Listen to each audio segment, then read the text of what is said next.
Alrighty. Hey, gang. Welcome back, you guys. Happy Wednesday. Welcome to another episode of Stove Chat. Episode 25. How about that? We are cruising, huh? Welcome, everybody. Hope you guys are doing good. Hope you guys are having a great day, having a good week. Nice to see ya. Belgian Gulch and Robin, hi. Glad you guys are getting some cold weather and able to have fires. It's finally raining here, which is awesome. So feeling pretty good about that. I haven't had a fire yet. It's still pretty warm. It's like 55 out there. And I'm actually going to conserve my wood a little bit this year, try and make it a little bit farther out into the fall. But nice to see you guys. Hey, Mark. All right. Got a good crew here today, it looks like. Glad you guys are here. Thanks for being here. We got some great questions. I'm going to get stuff lined up over here and cover up my playback there so I don't have to look at myself. So we got some great questions today. Thanks you guys for all your input and questions and pictures. It's so awesome to get all this stuff coming in and get to share it with you guys. I'm really excited for all of this, and today's show is going to be really cool, you guys. We got some really cool builds to share, some really cool questions, and I'm excited to get into it. Hi Susan, welcome. Thanks for being here. So Robin, hello, and Dennis, nice to see you. All right, Homer, did you do the run up the mountain this year, or is that it's coming up, isn't it? It's like just next weekend maybe, in my imagination. But that's in Homer, right? Where you guys, or no? Maybe I'm thinking of is that Seward? I'm getting confused. Anyways, welcome. Thanks for being here. Nice to see you. So, all right, everybody, let's get into it. I've got, like I said, we got a lot of stuff to go over today. We probably won't get through all of it. I've got a lot of builds coming in to share with you, and there's a couple I'd really like to get to today. We probably won't be able to get to the ones I've been wanting to show you for weeks. We'll have to circle back around when we get some slow time. But right now it's go time, so everyone's building and really cool. I love seeing them all. Thanks you guys so much for sending them. So, you know what? Before I dive in with questions, Seward, 4th of July. That's it, Dennis. That's the one. Thank you for filling in the blanks in my memory there. So before we dive in and we get off track, are there any questions out there from you guys? Do you guys have anything burning on your minds? Are you working on any build, anything that I can answer for you before we get too sidetracked and I start rambling? So if anyone's got any questions that they'd like to get covered in today's chat, go ahead and throw them in there now. Hey Clint, you made it. All right, good to see you. So yeah, so hopefully you guys are starting to get cold out there, starting to be burning time. I got some great questions regarding burning in early season and things like that. And one of the first ones, I'll just dive right into this first question since we can just tackle this while we wait and see if there's more. So the first question I got came from Rich. And Rich, I don't know if you're here today, but thanks so much for this. And he's got a great question. It's regarding morning fires and evening fires, and particularly in the fall, in the beginning. And he says, I light the kindling, have a few minutes of smoke, and then I'm burning clean in no time when I have an afternoon fire. But in the morning burn emits what appears to be steam in the first 45 or 60 minutes. I'm kind of skipping around. I'll read what he actually wrote. I'm observing that the first 45 or 60 minutes of a morning burn emit what appears to be steam.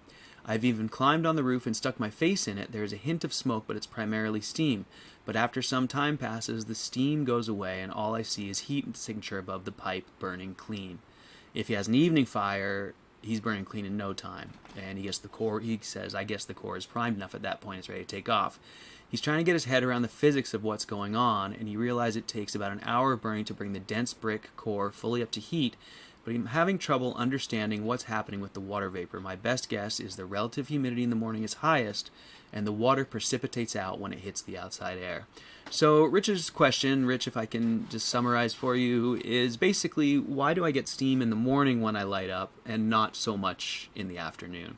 And without going too far into why there's steam in your exhaust stack, which hopefully, most of us understand, there's a lot of physics going on here. There's a lot we could cover, but you're going to have, relative humidity outside, You're going to have the difference in temperature between your stack and the outside air. You're going to have the moisture in your space and the moisture in your wood. Keep in mind, if you put 10 pounds of wood, or let's say, 40 pounds of wood in a, 40 pounds of wood in a firebox, like an 8-inch batch, and it's 10% moisture content, which is really dry, you still put 4 pounds of water in that firebox. So it has to go somewhere. And not only that, but when you burn wood, you are oxidizing carbon and hydrogen. So you give off water. You bond water with oxygen, or hydrogen with oxygen, and you actually, form moisture just by burning wood. So even if your wood had zero moisture, which it couldn't have, but you would still come up with water. But the real question, I think, is why do I get it in the morning and not in the afternoon? So we all know that, that as the moisture in the air, inside the firebox, all of that, it's warmer in there, so the air can hold more moisture. As it goes up in the stack, it cools, and when it reaches the outside air, it cools enough to condense the water out, and you can see that water as vapor, as steam. That's it condensing in the air because of the temperature difference and things shrinking. But why in the morning and why not in the afternoon? And I think the biggest reason for that, Rich, is because we build our stoves with absorbent materials. Okay, even a metal box stove will do that to some extent, as it deposits the moisture. You start a burn, it creates moisture, it's warm right where the fire is, so the air can hold more moisture. As it moves along through the cold system, it's condensing on that system and creating more moisture. And then as the warm air, the warm exhaust moves through the stove and heats the stove up, that stuff starts to evaporate back into the gases, and then condense farther up, and you kind of just get it moving farther through the system. So in other words, you sort of move the moisture downstream, and that happens even in a metal stove, but it happens fairly quickly as you heat up from stem to stern, right, from the intake to the exhaust, and your chimney gets warm. In the masonry stove, it does the same thing, but even once your masonry chimney is all the way warm at the end, you probably still absorbed a lot of moisture back into your mortar and back into your clay bricks.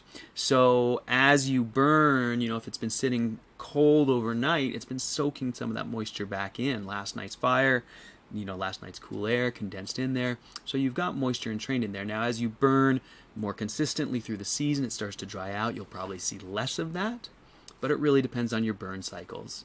So there's a lot of variables there, how long it takes for your stack to get warm all the way so it's not condensing inside there, and all of those questions. But I think that's the gist of it with our masonry heaters, why we get steam when the stove has been sitting idle for quite a while. And then another part of that, Rich, would be the difference in temperatures outside and the difference in humidities outside, and water vapor in the morning and in the evening. In the morning, it's typically going to be the air will be more humid. It'll be higher relative humidity, I should say. So things condense out sooner and usually colder, right? So it's going to have more of a condensing effect. So hopefully that answers your question there, Rich. So let me catch up with the chat. So Foxtastic T says, I looked over your Riserless CFB core plans today. It looks like everything fits together naturally, but I was curious if you ever played with special adhesives for the CFB. Great question, Foxtastic. I have not, and they sell some, and I actually have a couple tubes that I bought when I originally bought my CFB. But without even ever having used it, I just never really had a reason to use it. So I would say that in my designs, there's no real reason to adhere them together, and I can only see downsides, to be honest with you, because sometimes you need to replace certain boards. If it was stuck together, you might just tear the boards up more. And really, when I want sealant, usually what I'm using is just my simple spray or clay sand mortar to fill any gaps. And that does enough. There's enough adhesion in that material as well to stick stuff together. So I've never felt a need for the adhesives. Certainly they're designed for that material, and I'm sure they work quite well. I just have never had a need to try and construct something that was just CFB on its own and try to make it dimensionally stable, as it were, or a stable structure. Usually they're backed by fire bricks and things like that, and so there's no need for adhesive, as it were. So hope that helps. I think it'd be, if you have some and it's not expensive or whatever, it's probably worth playing with. Like I said, I have some, but I just always used my mortar instead. So Mark says, do you think salvaged glass from an oven door would work okay in a batch box door? Mark, I don't think so. I think it's totally different. I'm not 100% sure, and it probably depends on the oven, but most of the oven doors that I've seen have a double layer window, an insulated window, and I'm of the impression that it's like, the ceramic glass that we use is rated to like 1300 degrees. There's no reason for an oven window to be rated anywhere near that. Their self-cleaning cycles are like 550 degrees. I do know that Pyrex and things like that, there are some of those glasses that have ratings in the 700 degree range, so I'm thinking they're probably using a material like that. I don't think it's ceramic glass, and I would recommend you do not use it as if it were ceramic glass. So I hope that helps, Mark. So Tall Shadow says, I notice water vapor more in the morning too. Usually when the sun starts to come out, it dissipates and mostly goes away, even when with very dry wood. Yeah, and so there's a lot of factors. I mean, that's what I was, trying to say is like, well, it could be any number of things, but if we're just talking about our masonry stoves, we have that additional factor of them being a sponge. So I just wanted to add that to all your data points. But Rich, it's probably also just a natural function of mornings and evenings and cooling and heating and things like that. So there's that. So Tall Shadow adds some great experience. He says, Mark, I tried a sample of door glass in my batch box, and within a short time it shattered. So that's an excellent input, Tall Shadow. Thanks for that. And I would again just recommend sticking with known ceramic glass if you're going to be subjecting it to rocket stove temperatures. So there's that. So with that said, let's dive into a couple of builds. Now there's one that I did not get to last week that I really wanted to share with you. And so let's take a look at that now. And this build is from Dan, Positive Aspect in Australia. And I'm really excited to share this with you guys because, Dan, this is so cool, man. I gotta say, this is just one of the coolest, simplest builds I've seen in a long time, and I just love it. So Dan is building a ceramic fiberboard J using my plans for a customer of his, I believe. I don't think this is his own personal stove. And this is an 8-inch J. So he's used my 8-inch J plans, and he's built this wonderful stove around those plans using, my basic brick bell construction method. And I like we talked about last week, I just love that we're getting to where we are building these stoves using simple methods and common materials and very, very, very, modular concepts that allow us to, once you get the hang of it, like we saw with Belgian Gulch's stove last week, you really can just throw these things together in a configuration to meet any space with very little difficulty. And so I'm really happy with to share this with you guys. This is a really cool build. So let's switch over to the photos. Hopefully I got it working right, and we'll get started here. So I don't know that we have a whole lot of photos here, but we got enough to give us the idea. So I love this. This is so cool. So there's so many things to talk about here. I'll try not to skip over them, but what I want you guys to pay attention to is that, a couple things. Dan's done a really good job of prepping the area behind where the stove goes, and I think that's really important to pay attention to. I get those questions a lot. How much clearance behind the stove? What kind of materials can I put back there? And my suggestions are always, I'd like to see you leave enough clearance that you can always get a hand back there, and you can always monitor any spaces that are in between the stove and somewhere else, and you can always tell what your temperatures are, and know if you have a situation that needs very careful monitoring, that merits you being vigilant about, or if it's the kind of thing that it really is never going to get hot. So first thing Dan's done great here that I can see is he spaced this off the wall a little bit. You can tell by the shadow there. But then most importantly is that it looks like he's replaced whatever was on the wall, if there even was wall sheeting, with hardy backer. It looks like something non-flammable, and it looks like they even have steel studs there. But basically the stove is well away from any combustibles. I really like that. Now that isn't to say you need to be overly cautious about combustibles. You can certainly build these in wooden homes with normal walls, but if you're building one from scratch and you've got the opportunity, it's a great idea to put non-flammable, non-combustible materials behind your stove on that wall. It also gives you some really great choices for surfacing, which you'll see. We're going to go into this more. He ends up with this stove right back up there against the wall, so I think that's a big part of why he does that. So let's move on with the photos and we'll see what's going on there. And Dan, it's like 4 a.m. for Dan right now, so he doesn't always make it here on time when we're doing the show. So Dan, I know you'll probably catch up later and have a bunch of things to correct me on, so I apologize that you can't speak for yourself here.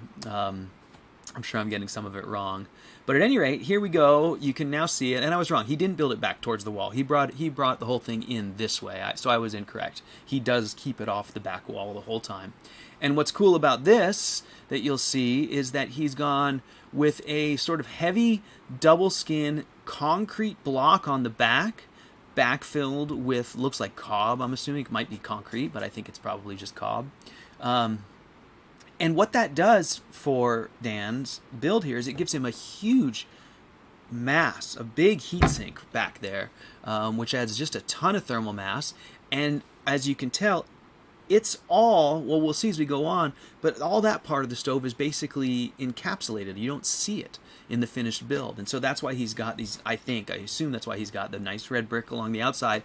And then for the inside, where he just wanted a lot of masonry volume, a high mass, he just used those big cinder blocks full of cob, and that in that way was able to modularly build up his mass,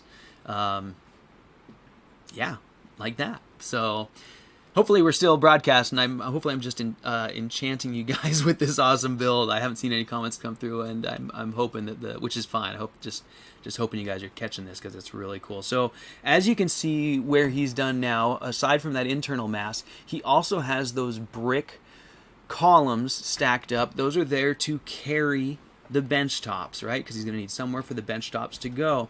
What I like that Dan has done here is he's recognized that what we're going for here is more mass. So rather than trying to make those columns small and just as thin as they could be and still hold up the vertical, he doesn't worry about that. He just stacks the bricks thick-wise to give himself as much mass as possible down there inside the stove. So sometimes I get questions on people looking at my plans and they'll say, why is this little piece of brick sticking out here? Why didn't you trim that off in the plans? And I don't usually go into the full explanation, and I'm sure they just think it's because I'm lazy and I'm a poor designer, but the real answer is because those are great places to have extra mass. It's not anywhere that interrupts the flow, so why not leave whatever extra brick you can put in there, right? It's more thermal storage. So I really like that with Dan's build here. He's built a ton of mass, into this bench just in the supports. Not only that, he's got a ton of surface area with this convoluted shape, right? He's just increased his ISA exponentially. So he's going to get great transfer. He's going to have great storage. I think it's a really, really cool way to go, and it's just another way for you guys to see examples of, the kind of things that, I guess what I'm trying to say is it's a different, your mind, you have to look at things differently, right? Like in a normal building situation, you'd look at bench supports, you'd go, I want to save material. I don't need that much material there. But we have different goals, so it's important to keep that in mind. So here we are seeing more of the build. Now this is so cool. Dan, I think maybe that's Dan there. I hope you don't mind me showing your photo. But here's the build as it progresses. Very, very cool. So that's the bench over there. And what you're seeing over here, this big area here, is actually where the core is going to go. And this is a really neat build in that it's actually a pretty traditional rocket stove. It's going to be a J in a barrel. This is actually a lot like Belgian Gulch's build. And again, remember, we're in Australia, so it's not a terribly cold climate. But and Tall Shadow says Belgian Gulch keeps bricks hanging out on the outside and calls it art. I have to say, Tall Shadow, in Belgian Gulch's defense, I absolutely love getting photos from Belgian Gulch because his build aesthetic is much like mine, which is just, let's just get it on fire. I don't really care too much how it looks. I mean, I want it to look nice, and I'm not picking on you, Belgian Gulch. It looks beautiful. I just mean we're sort of function over form guys. We get it burning, and then we'll worry about making it pretty later. I think, but not that yours isn't pretty. It's very pretty. And Tall Shadow just has a pile of loose bricks right now, so I don't know what he's talking about. So. Moving on to Dan's build here. Here we see more of the build. Obviously, just simple stuff, simple brick and mortar build, some cinder blocks to fill up some space. Love it, you guys. Are we getting a pattern here? Right? These modular builds, these builds using these simple concepts of brick boxes, clay, sand, mortar, ceramic fiberboard cores. We're getting there. We're getting to something that we can really share with people and have them be successful. So here, I wish Dan was here to share with us. I really don't know too much about the details of what he's done here, but I can certainly guess. It looks to me like he's got his ceramic fiberboard J on the inside here, and you can see he's done a really nice job of building the surround around this. And I got an email today from a customer who was asking about the 8-inch J and how it was going to interface with the outer. This is a great example. Hopefully she's watching now, and I should email her this actually, because this is a great example. But the core ends at this elevation that you can see where the riser mates back here. So the core ends there, and you are going to build up around with brick and then build in with this ceramic or with these fire brick splits for the liner. So Robin asks, would it work better to pull every other column out from the back of the bench an inch or two to provide support and airflow? Yeah, Robin, that's a great question and a great concept. Yes, I think it would. I think if you'll see what Dan's doing here, he ends up with these, I believe they're stone backs. You can see them now on that bench over here where my mouse is pointing. And you can see these stone backs are beveled. And so my guess is that he was not concerned about creating a teeter-totter and levering these small stone bench covers off. So he probably put them all the way back there just to make things safe for rocking and rolling there. But yes, Robin, you certainly could, so long as your tops were stable. Clint asks, can you compare a horizontal bell to a vertical bell? Clint, there's no difference. A bell is a bell is a bell. Vertical, horizontal, it just doesn't really matter. It just depends on how you're looking at it. So let's keep going with this, you guys. So looking at this, he's got this big chamber here that the core fits in, and the he's got an empty space all around it. So essentially, it's a bell, a lower bell here, and this is really a really simple, basic rocket type build. Now the bench is gorgeous. Dan, you did an awesome job here. I just love it. And you can see where his barrel is going to fit as well. Hey, Pablo, welcome. Glad to see you. So now he's got these top caps, and I think those are probably stone, but I can't tell at this point. I guess if we move through the pictures, we might see. They might be insulation underneath stone. But no, I think they're stone. So he's got the stone feed there and the barrel, and that's it. It's now coming together. So look at that. All those modular pieces packing together, and some lovely coverings, and we're done. How about that, you guys? So here's what it looks like. Oh, this is another one of his stoves. Similar concept, same idea with stone tops. So we'll just do a quick look at that so you can see another one of stoves he's built for a customer. So there's those, and let's switch back here real quick while I change over to another build, and let's talk about that one real quick. Let me catch back up. Yeah, so loved seeing that. Thank you so much, Dan, for sending that along. And Clint, I'm just catching back up with your question with the bells. Hopefully you understand. It's just a box full of air. It doesn't matter if it's like this or like this. They're going to work the same way. You're asking if height creates pressure. Sure, you'll have a little more, I suppose. But I don't worry too much about those details. Just it's a bell, big old box, whether it's sideways or vertical. So yeah, Robin, it is beautiful, huh? Dan did an amazing job there, and it makes me really, really happy to see these concepts out there in the wild and getting well received, I guess. So nice to see, Dan. Great work.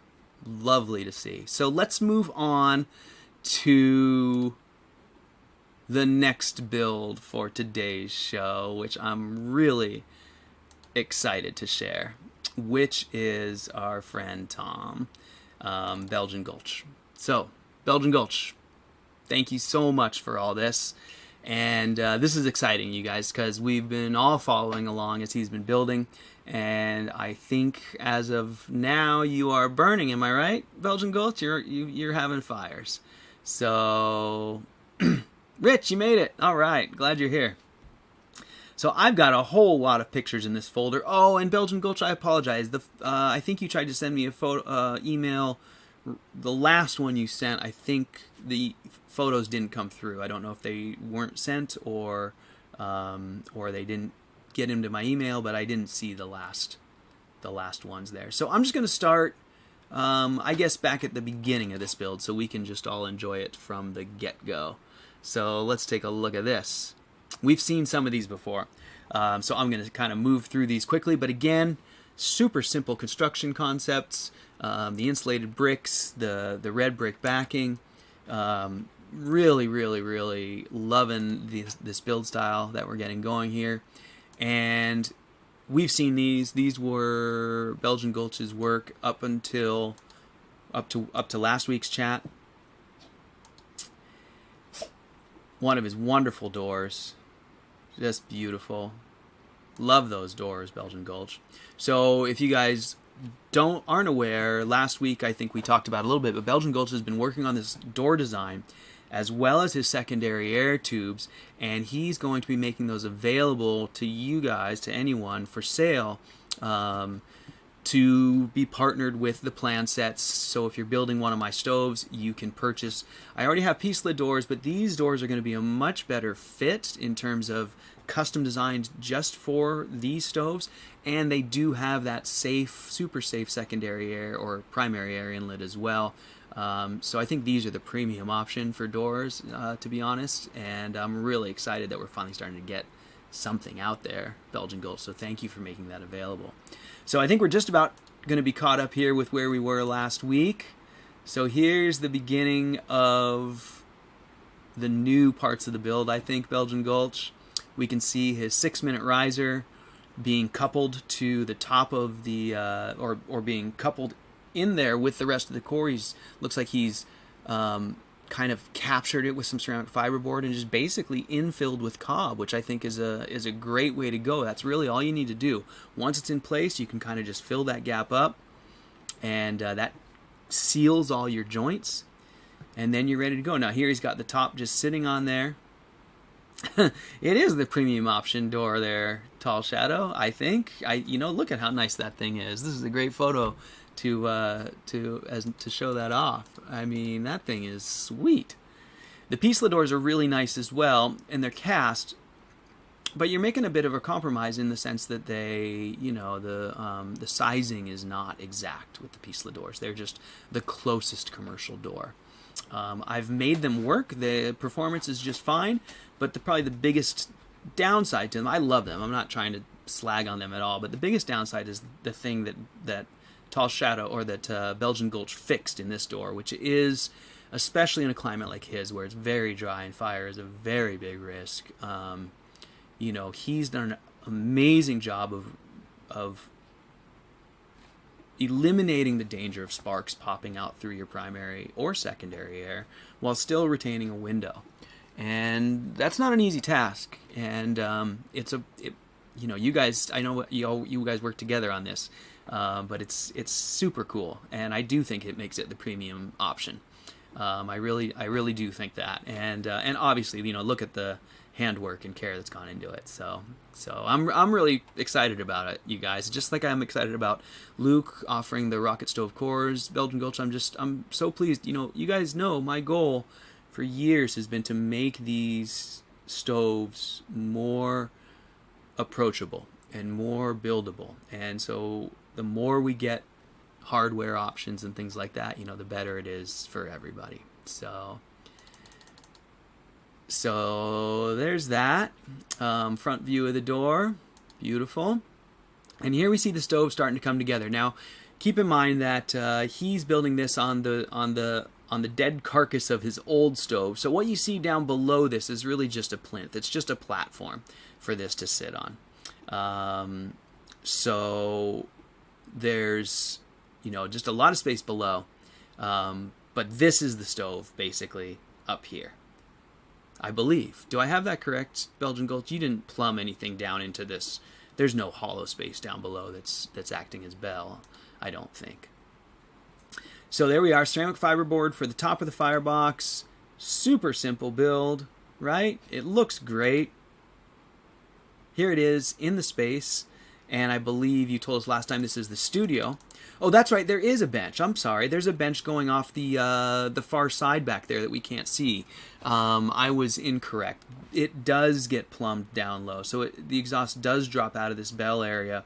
It does go down this lower plinth, but I think it just goes that way behind the bench. There is nothing in this area here. This is just the platform underneath the core. But back behind there, as I think we'll see in the next pictures, it does drop down here and head out this way into the seating area, into the heated bench. So there's the bench. Here's the exhaust. And Belgian Gulch, I believe that you told me you had essentially no issue starting this thing up from cold even. I think you probably picked your time, I'm guessing, your startup time carefully so that you had good temperature, good cold temperature outside, and maybe it was warm inside. But I'm wondering, I think once it's warm, I can't imagine you'll ever have an issue with startup. But the reason I ask is because you're asking the gases to drop down into that cold bench, but then find that chimney again. And sometimes that can be difficult if you don't have draft primed already. And since your barrel is a little ways away from your chimney, it doesn't look like you have too much access to a bypass. Has that been an issue for you, or has it just been a non-issue? Sometimes it's just a non-issue due to the nature of the area and the way you built it and everything else. Sometimes it's a good idea to have a T there to put a piece of paper in to help prime the chimney or something like that. Do you have any input there, Belgian Gulch? Wow, look at her ripping. In terms of whether you feel like you could use, you know, are you okay without a bypass? Is it ever an issue? If it is an issue, how do you deal with it? This is a cool photo. I love the tiles on the side. I'm assuming you just tapped those on there with some clay sand mortar. And Belgian Gulch says not yet. And I'm assuming you mean not yet. You haven't had any draft issues. So that's great. And you might not. You know, I mean, like I said, if the design's solid, a lot of time, easy starter once the bench warms. Exactly. And if you're the kind of guy like I am who gets my bench warm basically once a winter and then it never cools off, you never have draft issues. So that's a great answer. Sometimes it's darkest just before the dawn, and by that I mean the hardest, you know, the time when draft issues manifest the worst is right after you built it. And that's pretty much always true because they're wet inside and you're excited to burn it. It's usually off season, so it's warm outside. You don't have as much delta T, and that can be the hardest times. So in other words, if you can get it lit the first time, you're usually going to be just fine. So there's that. So love it, Belgian Gulch. I think it's gorgeous. I think it's so functional, so simple. And what I love about this, you guys, I'd like to for us all to remember that while I'm so enthusiastic about talking about my brick stoves, One of the beauties of rocket stoves and rocket mass heaters is the ability to control the rate at which you put heat into your space by adjusting the size of your radiator, meaning in this case the barrel, and its proportion to your masonry mass, right? Like if you have a big radiator, you're going to blast a lot of heat into the room quickly, and you'll put less heat into your thermal storage. You can reduce the size of this, as we saw in Belgian Gulch's initial build. He did that by covering this barrel with cob. You can do that the inverse of that, where you can actually just build up with bricks and then cut the barrel and put a smaller piece of barrel on top. So in that way, you can adjust the size of your radiator. Like you could just use a third of that barrel on top of a brick 3/4 stack. And that would give you a different ratio of how, quick heat into the room and slow heat into the room. My cook stoves are a great example of that. They use just that glass top to give you the quick heat into the room, and the rest of it goes into the brick body. They're tuned differently than a full-size rocket mass heater with a full-size barrel. They don't have as much radiating surface. That's because I found that in my smaller spaces, those cook stoves were balanced better with just a single little glass top. But the reason I'm talking about this now is because I just want to bring it up that in Belgian Gulch's other build in his shop, he had a lot of bricks, a big brick mass, and he still had, I think you have 2 barrels on top, a lot of radiator. So he's sticking with this dual heat feature, both the radiative heat from the barrel and the conductive heat from the bricks, or no barrel at all, as Rich points out. Because, and that's something that I do a lot in my plan designs, because most people are building them typically in smaller spaces, and because the addition of a radiator is a great tuning feature, and you can start by simply removing the insulative and masonry cap off of an all brick build and putting a radiating cap on there, like cast iron or glass or steel top. So in that way, you can change the nature of the way they heat the space. So really love this Belgian Gulch. I love the simplicity. I love the quickness with which you slapped it together. It's wonderful. It's just wonderful. And the tiles, the door, it all looks fantastic. So if I'm not mistaken, Belgian Gulch, you now have 2 of these stoves and 2 of these doors. Is that correct? Or am I just getting your 2 builds confused? I think you have one in the shop. I'm also confused. I'm trying to remember what... Yeah, you do have that one big one in the shop. I can actually probably just go backwards in your folder here and we can look at it. Am I right? Am I confused? You sent me so much. Oh yeah, there it is. Right. So there's his other build. Massive brick bell. Same door. Bigger, I believe. Double barrel. Got it. Just trying to get it all straight. And, I get a lot of emails, so I'm looking at a lot of builds every day. It's easy for me to get confused with all of your guys' questions. I apologize for that. I do my best to keep them clear. I do my best to help all of you as best I can, but it is hard sometimes to keep them all straight. I'm not going to lie. So there's that. So it's just beautiful. Just beautiful. So Mark says bricks over the firebox supported by CFB ?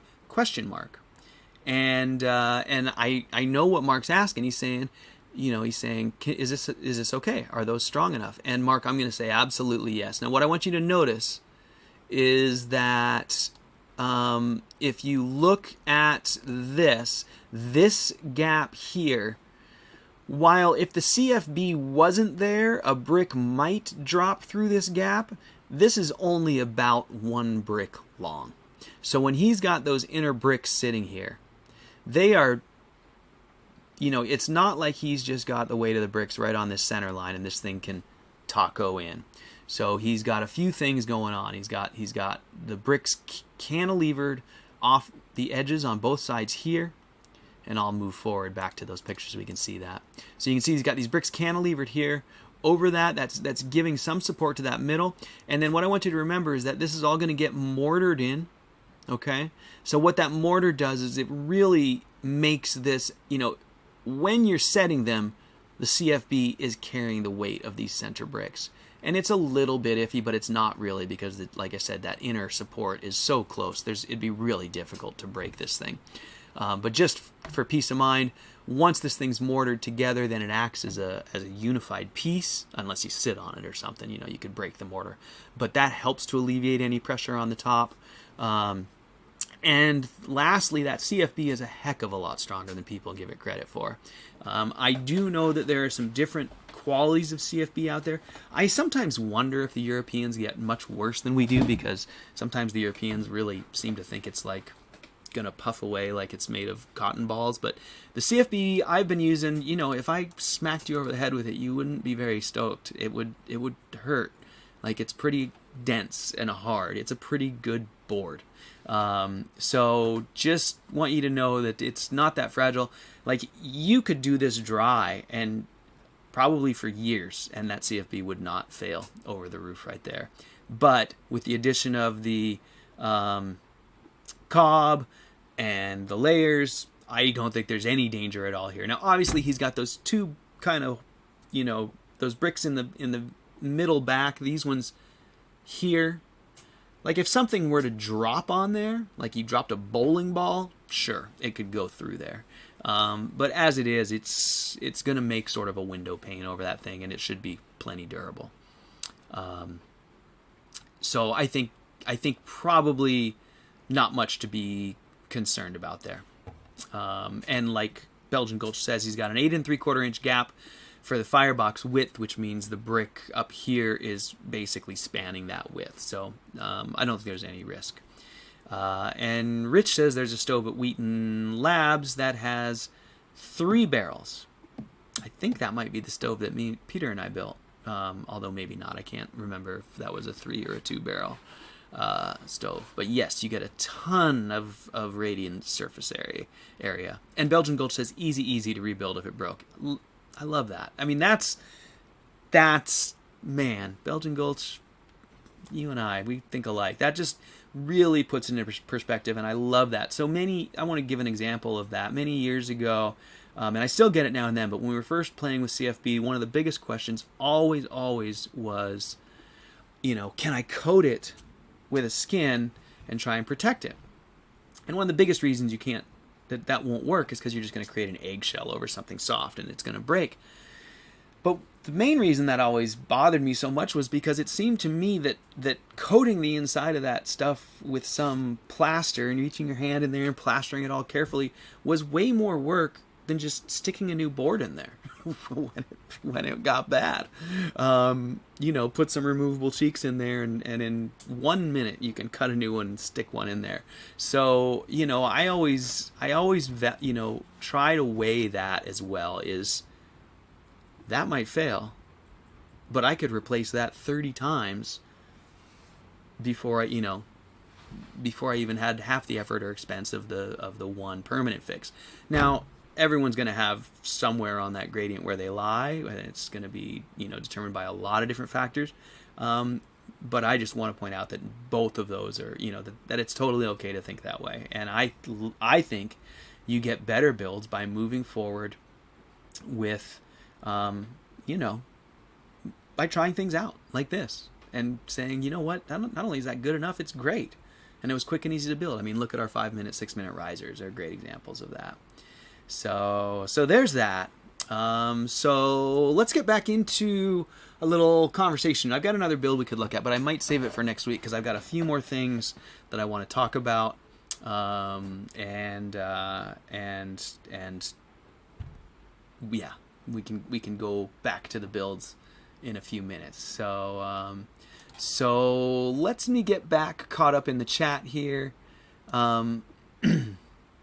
Make sure my emails, looking good. Let's see did I miss anything here? Okay, so let's talk about a couple things. I want to go back, Clint. You were I did miss I did miss some questions there. Clint, thank you. That's a good one.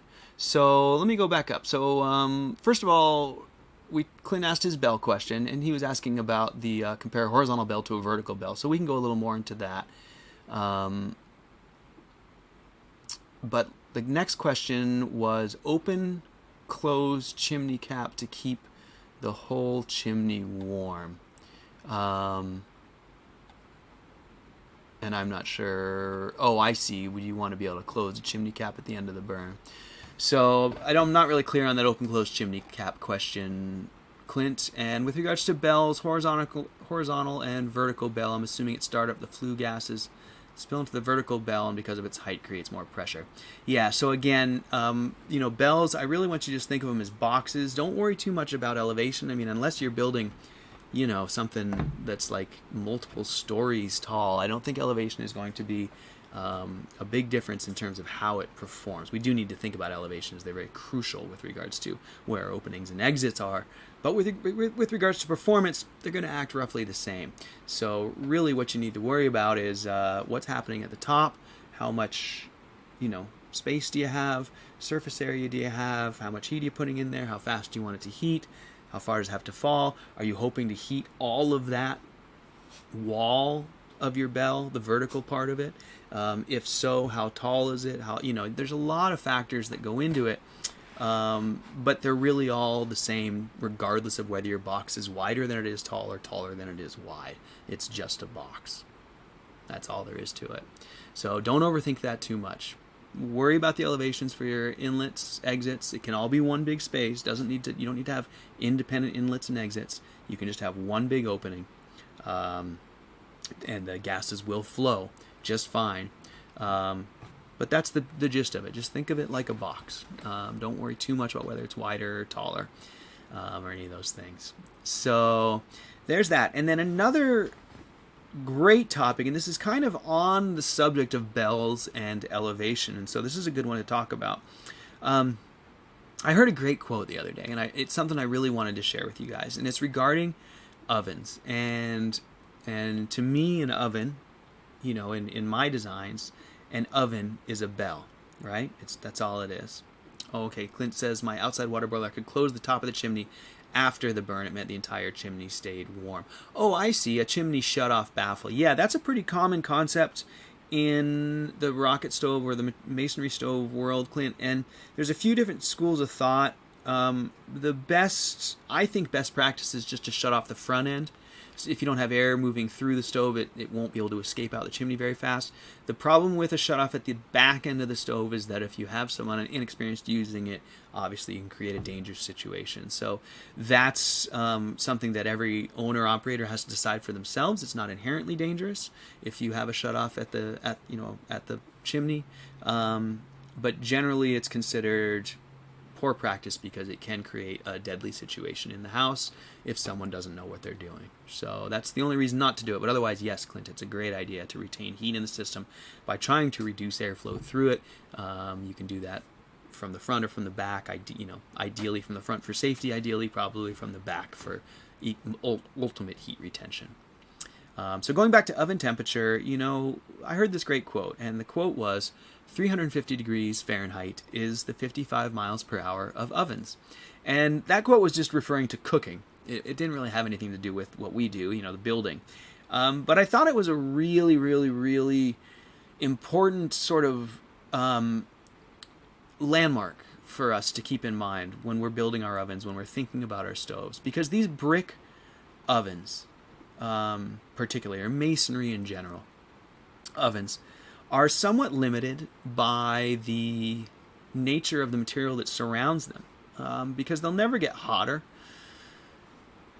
much hotter than that material will get, and that material will be have the rate at which it heats up controlled by the rate at which it sends heat out. So a thicker oven can get hotter on the inside because it has more insulation. A more insulated oven can get hotter on the inside.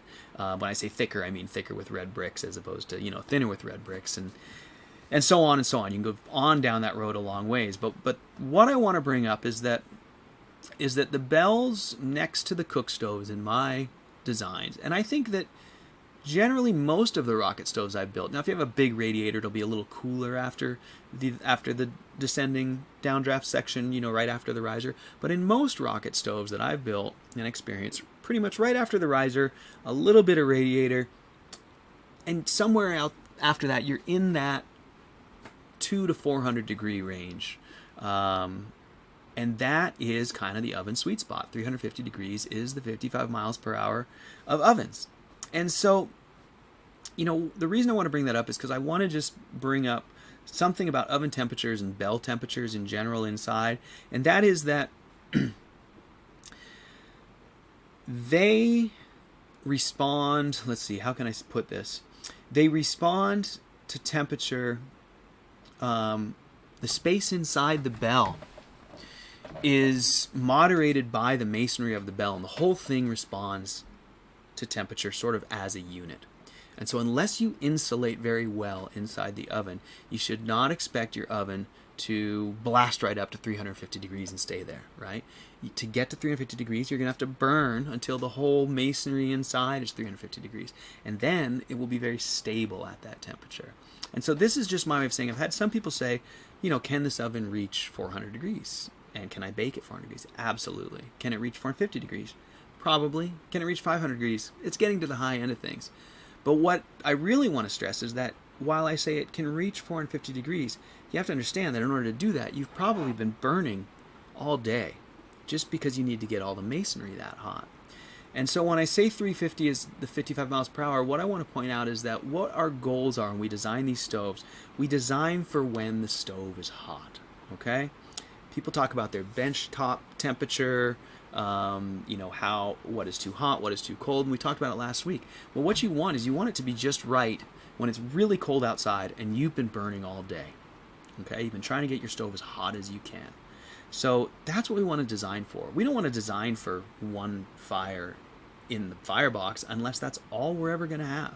So Peter Vandenberg does do that, and he's a brilliant man, and I think it's a wonderful design for that type of situation where you have a passive type house or your stove is designed just such you can get all the heat out of it with one burn.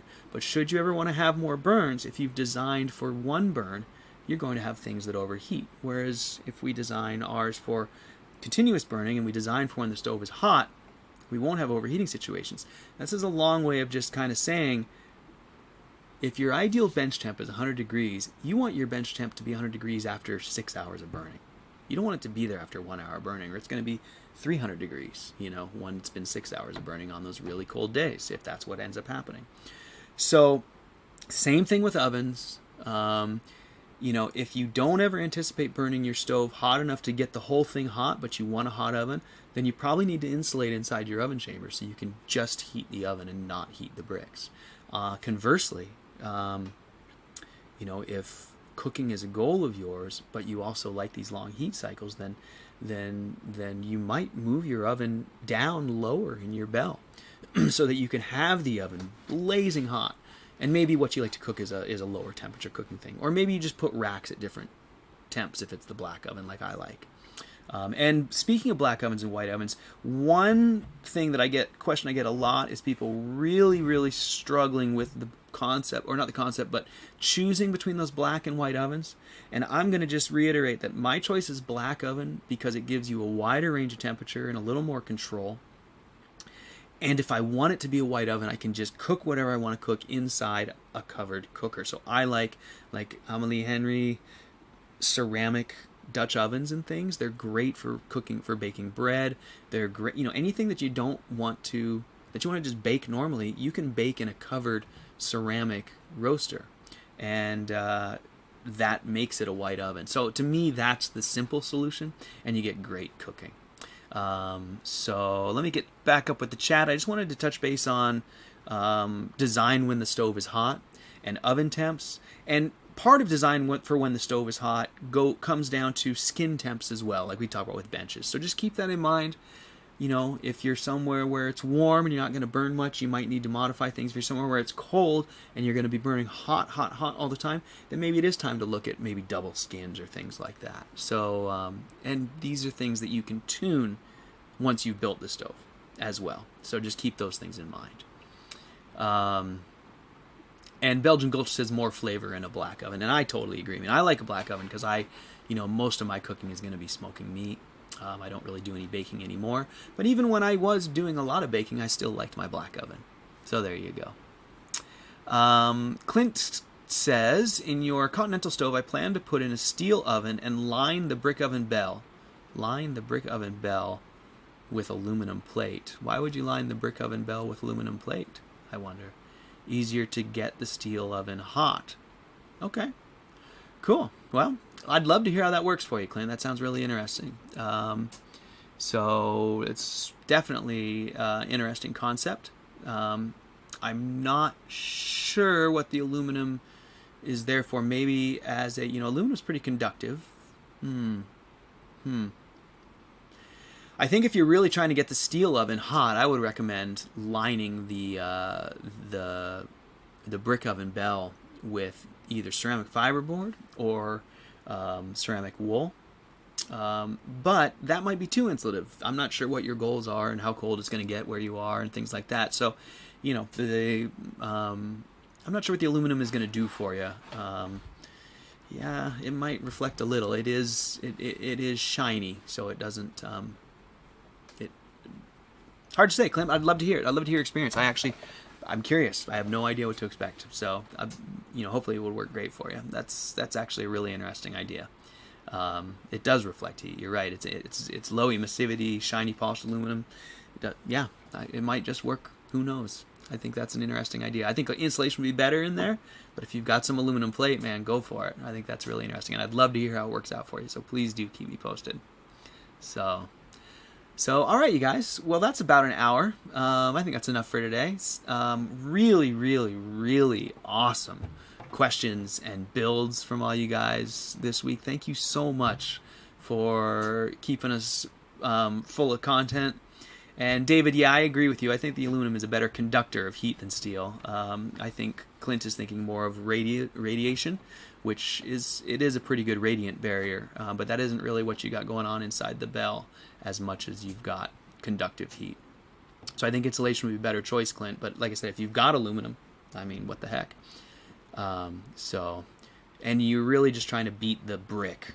You're just trying to get it to be more insulative than that brick, which it might. I'm not sure. Aluminum's a great conductor, though, so it's hard to say. Toss up either way, but I won't pretend to know. You can test. If you test both with aluminum and without aluminum, let me know. I'd love to hear it.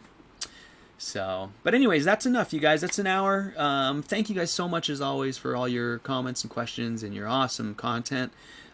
We've still got a couple builds to look at next week, but keep the new ones coming. I love seeing them. Keep me posted on how you guys are doing. Belgian Gulch, as you get burned, I'd love to hear it. All of you guys, get those fires lit up. Send me photos, send me videos. We'll share them here. We'll talk about them. Yeah, there's that. So, all right, you guys, that's enough for today. Hope you guys have a great week. Really appreciate you being here, Robin. Thank you so much. Hope you're getting your build cobbled together in your head. Really appreciate you guys. So thanks so much, and that's it. I'll stop saying thanks. I'll stop saying bye. I'm going to hit the outgoing video, and I'll see you guys next week. So thanks, you guys. Have a great week.